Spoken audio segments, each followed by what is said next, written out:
So dear students, welcome to my YouTube channel PCM Academy, and we are in a lecture series on circular motion for JEE Main, NEET and JEE Advanced. Okay, so till now I have discussed a lot about centrifugal force and centripetal force. Now from this video I will discuss about some application of centripetal force as well as centrifugal force, because the centripetal force and centrifugal force are nothing but actually depends on the frame of reference, which kinds of frame of reference you are using. Okay, so it will depend. So there is no different kinds of applications of centripetal force or centrifugal force or something like that, but the centripetal force as well as the centrifugal force, both are used actually.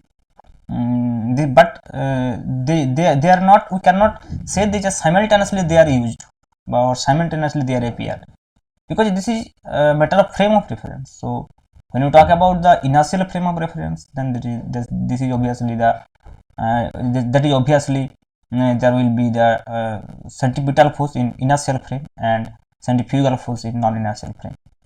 So we will discuss the problems. Whenever we need inertial frame, we will use inertial frame. Whenever we need non-inertial frame, we will use non-inertial frame. But the only difference is that when we will use inertial frame, we will use the term centripetal force, and when we will use the non-inertial frame, we will use the term centrifugal force, and the directions are different. But you cannot use in the same frame, in the same problem, two forces. Okay, because when you talk about inertial frame, there is no existence of centrifugal force, so you cannot use this simultaneously for the same system, but you can use either centrifugal or centripetal. Okay, so I think it is clear now. So now I will discuss about the bending of cyclist. When a cyclist is moving through a road, and if there is a circular track on the road, then obviously, knowingly or unknowingly, when you will move through the circular track, you will bend, and the bending with the horizontal, or we can say with the vertical, you will bend at some angle, and due to this bending actually the centripetal force is provided. Okay, so let me give you the diagram. Suppose this is a circular track like this. Okay, and let me choose this direction about the along the center. So this is the center of the circle. So obviously when the cyclist bending, so this is the horizontal direction, and let me choose a vertical direction also here, and so that our understanding will be better. So let me say this is the vertical direction, and this is the horizontal direction, and this is the circular track, and along this there is the center. Here is the center, suppose. So the radius of the circle or the circular track is this. Okay, along this. Okay, so now let me give you the bending cyclist like this, a rough diagram. Obviously this is the bending cyclist. Okay, and this bending cyclist is bending with the vertical at an angle theta, Now let me discuss the forces. What are the forces acting on cyclist? One force is obviously when there is a contact, there is a normal reaction force, that is N along this direction obviously, and it will try to sliding outward, so the frictional force will arise along inward direction. Now you know these are actually the component, normal reaction and the frictional force are component of net contact force. So obviously in balancing condition, the cyclist will only be balanced at an angle theta. It will not fall downwards only when the resultant of N and A will be along this direction. Let me take this as F. Okay, now which will provide the centrifugal force, centripetal force here. If you I am just going to discuss the thing with respect to ground, and ground is obviously the inertial frame, so I will use inertial frame here.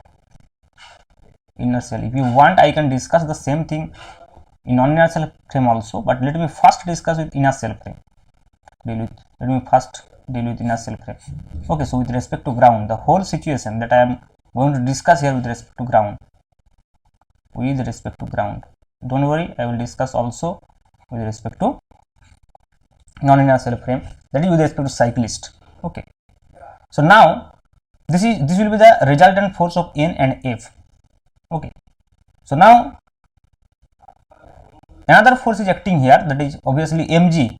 If this is the center of gravity of the cyclist, then along this direction another force is there, and that is mg, and obviously N is equal to mg, obviously N is equal to mg, and you know the frictional force mu F.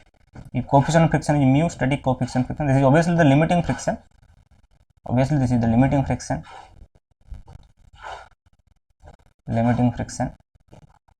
okay, so it will be in that case mu s into n,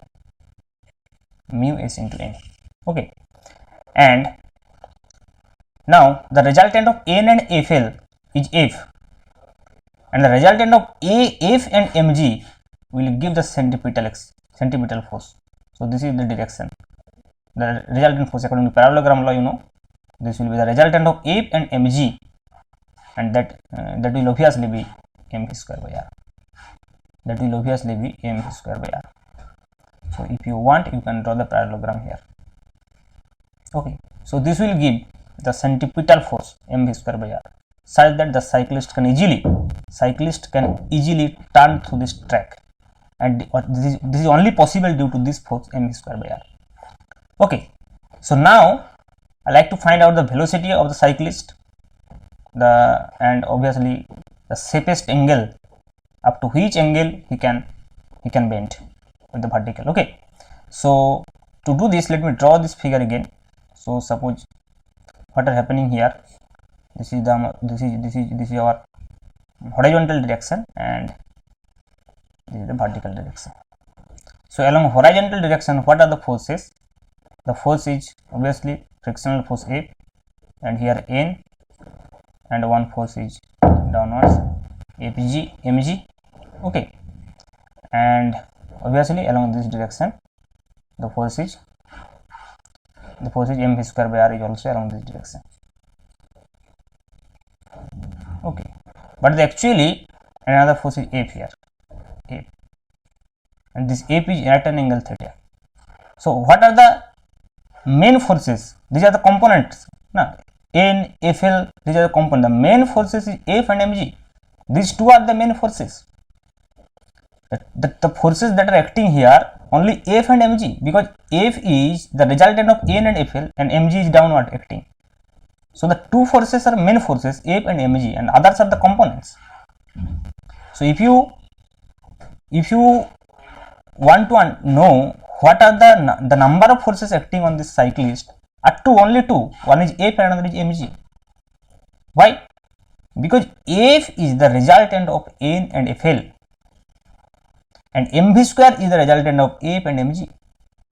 So only two forces, F and mg, are acting here. Now if you want to analysis with respect to F, then if you talk about the vertical component of F, what is the vertical component of F? Vertical component of F is F sin theta. Actually the main diagram, you can say, if you convert this diagram again in another form, then you can say this is the actual diagram. One forces is F along this direction, this angle is theta, just this is F, okay, and another force is downward along downward direction, that is mg, obviously, that is mg. These two forces are only acting. Now if you want to resolve this force F, so one component is along this direction, that is F sin theta, and another is along this direction, that is F cos theta. Now you can say that F sin theta is nothing but equal to FL or mv square by r. Okay, FL or mv square by r, you can say F sin theta is equal to FL. You can say this is obviously equal to mv square by r. Similarly, you can say F cos theta is equal to what? N, normal direction. And also you can say that this F cos theta is equal to N, and N is equal to mg. You can say here that N is equal to mg also. N is equal to mg also. So now if you want to find out theta, or if you want to find out v, you can find out easily from here. Okay, so two kinds of relation we will get from here. One kind of relation is like this. This is a very complicated thing, not very easy. Okay, if you want to analyze this in exact way, then it is very difficult. It is not so easy. At least you have to check two kinds of things. One is, if you want to find out here from here f sin theta is equal to mv square by r, and another is f cos theta is equal to mg. So we can write this kinds of relation.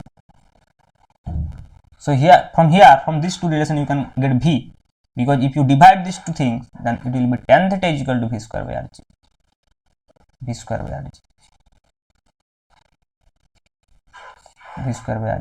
Okay, and again if you want to find out the relation between the theta and the coefficient of friction, then you can also get. So in that case you have to write the here f sin theta is equal to, you have to write here what is called f sin theta is equal to fl, and fl is nothing but mu n, or you can say mu s n also. You can write fl is equal to mu s n, and f cos theta is equal to n, only n. You can use this also from here. fl is mu s into n, and now if you divide, you will get tan theta is equal to mu s only.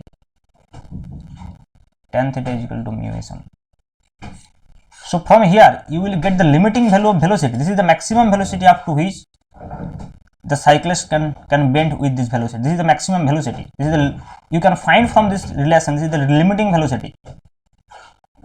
The cyclist cannot move with greater than this velocity.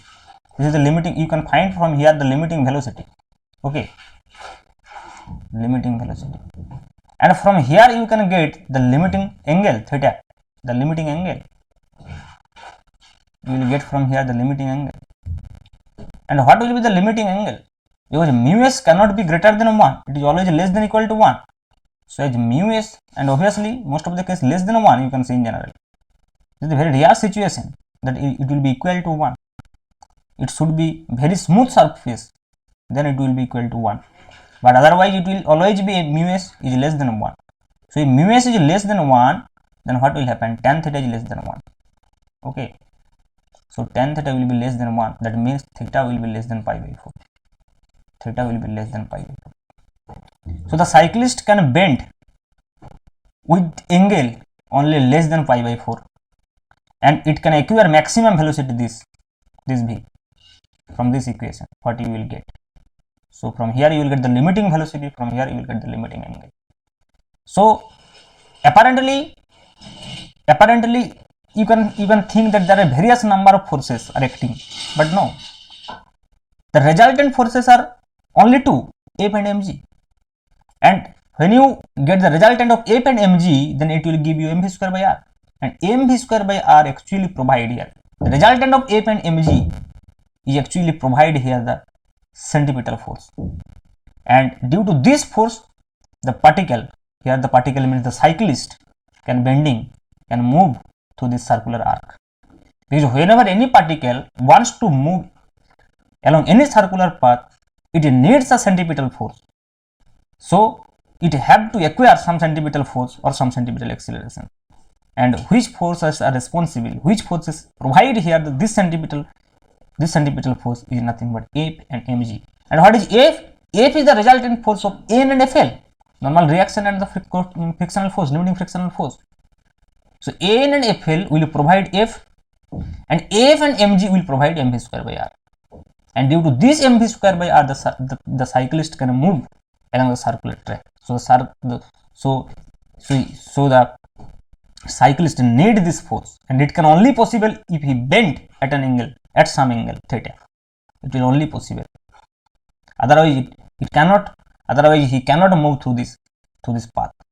Okay. And knowingly or unknowingly, this physics we use our experience, and automatically when we will go to the sometimes when we will go to this kinds of circular track, already automatically our cycle will be bending. Okay, and this is from our experience or practice or daily practice, but the physics behind this is what I have discussed over here.